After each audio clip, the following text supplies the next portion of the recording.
తాకట్టులో ఉన్న బంగారాన్ని విడిపించి ఆ రోజున్న మార్కెట్ ధర కట్టి మిగిలిన డబ్బును మీకు అందిస్తుంది ఎస్వీఎస్ గోల్డ్. బేబీ పునర్విక గురించి మీకు తెలిసే ఉంటుంది. మీరు ఏదన్నా ఒక మంచి మాట ఆ పాప గురించి. అదేనండి, నేను యాక్చువల్గా నిన్న వాళ్ళొక నంబర్ పెట్టారు. ఆ నెంబర్కి నేను పే చేద్దామని వెళ్తే ఈ నెంబర్కి ఓవర్లోడెడ్ అయిపోయి వచ్చింది కాబట్టి రేపు ట్రై చేయండి అని అన్నారు. సో దాంతో మార్నింగ్ ట్రై చేస్తే మార్నింగ్ గవర్నమెంట్ ఇచ్చేసింది, గవర్నమెంట్ ఏదో సపోర్ట్ చేస్తుంది, సో కాబట్టి ఇంకెవరు వసూలు చేయట్లేదు అన్నారు. నిజాయితీగా నేను వెళ్ళానండి. నా దగ్గర ఫెయిల్ అయిన అవి ఉంటాయి, మనకి ఫోన్పేలో వాటిలో ఫెయిల్ అయిన ఇవి వస్తాయి. సో ఏదైనా సరే మానవత్వం బతికే ఉంది.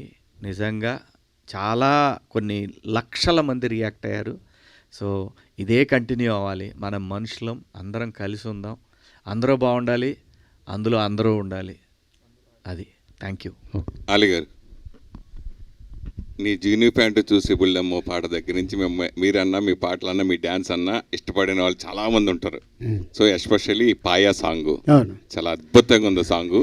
సో ఆ సాంగ్ ఫస్ట్ విన్నప్పుడు మీకు ఎలా అనిపించింది? అలాగే నిర్మాత బండ్ల గణేష్ చేత డ్యాన్స్ చేయించడం ఒకటైతే, దాంట్లో లిరికల్గా చంద్రబాబు నాయుడు గారి గురించి, మన పవర్ స్టార్ పవన్ కళ్యాణ్ గురించి, వీళ్ళందరి గురించి లిరికల్గా ఉన్నప్పుడు పాట విన్నప్పుడు మీ ఫీలింగ్ ఏంటి?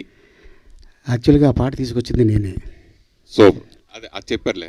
ఎస్. అయితే అది ఇక్కడ మనం హిందీలో కాకుండా తెలుగులో దాన్ని తెలంగాణ యాసలో దాన్ని పాట చేసి చేయడం జరిగింది. పాట చేసిన తర్వాత శివాజీ రోజు నైట్ ఫోన్ చేసి, అన్న పాట రెడీ అయిపోయింది, ఒకసారి వినిపిస్తాను, నీకు పంపిస్తున్నాను, విను, మళ్ళీ 10 minutes తర్వాత దాన్ని డిలీట్ చేశాను. నేను విన్నా, శివాజీ చాలా బాగుంది, ఇది అద్భుతంగా ఉంది, డైరెక్టర్ గారు కూడా చాలా హ్యాపీ ఫీల్ అయ్యారు, అన్న నేను బండల గణేష్ని అనుకుంటున్నాను అన్నాడు. ఒకసారి నువ్వు డైరెక్ట్గా వెళ్ళు అనగానే తను వెళ్ళటం, చెప్పటం, ఒక డేట్ ఇచ్చాడు. ఆ డేట్లో తనకేదో ప్రాబ్లం ఉంటే తన సొంత పనుల మీద డేట్ మళ్ళీ మార్చి దాన్ని చేయడం జరిగింది. కుంభవృష్టి అసలు మామూలు కాదు. రామోజీ ఫిల్మ్ సిటీలో వర్షం, ఆ వర్షంలో 2 రోజుల్లో పాట ఫినిష్ అయిపోయింది. డాన్సర్లు సహా టెక్నీషియన్స్ అందరూ ఆ రోజు పాయ తిన్నారు, షూటింగ్ ఫినిష్ చేశారు చక్కగా. 2 రోజుల్లో సాంగ్ అయిపోయింది, ఎడిటింగ్ చేశాడు, సాంగ్ రిలీజ్ చేశాడు. పాయ ఎంతమంది తిన్నారో తెలియదు కానీ ఈ పాట రిలీజ్ అయిన పాయ చాలామంది తిన్నారు, అంత అద్భుతంగా. వంశీ గారు, అది యాక్చువల్లీ మీరు రెగ్యులర్గా సినిమాలు చేస్తున్నారు, నిజంగానే మీరు చెప్పినట్టు రెగ్యులర్గా మీడియాతో కలుస్తున్నారు, రెగ్యులర్గా కనబడతానే ఉన్నారు మీడియా అందరికీ.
Thank you very much to all the media cast and crew అందరికీ కూడా thank you very much. We wishing you all the very best to the entire team.